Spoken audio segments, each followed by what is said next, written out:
بسم الله الرحمن الرحيم ويل للمطففين الذين إذا اكتالوا على الناس يستوفون وإذا كالوهم أو وزنوهم يخسرون ألا يظن أولئك أنهم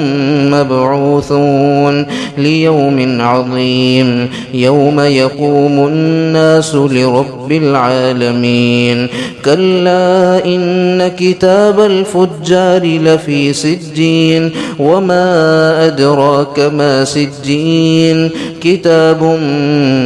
مرقوم ويل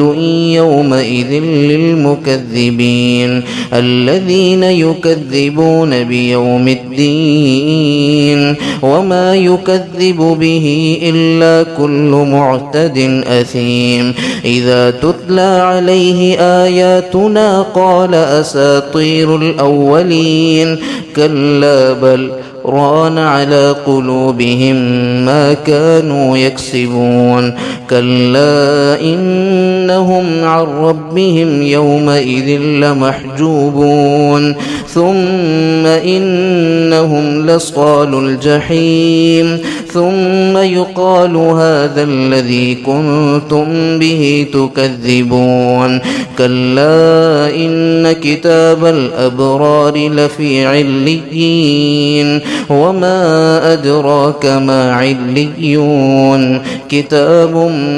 مرقوم يشهده المقربون إن الأبرار لفي نعيم على الأرائك ينظرون تعرف في وجوههم نظرة النعيم يسقون من رحيق مختوم ختامه مسك وفي ذلك فليتنافس المتنافسون ومزاجه من تسنيم عينا يشرب بها المقربون إن الذين أجرموا كانوا من الذين آمنوا يضحكون وإذا مروا بهم يتغامزون وإذا انقلبوا إلى أهلهم انقلبوا فكهين وإذا رأوهم قالوا إن هؤلاء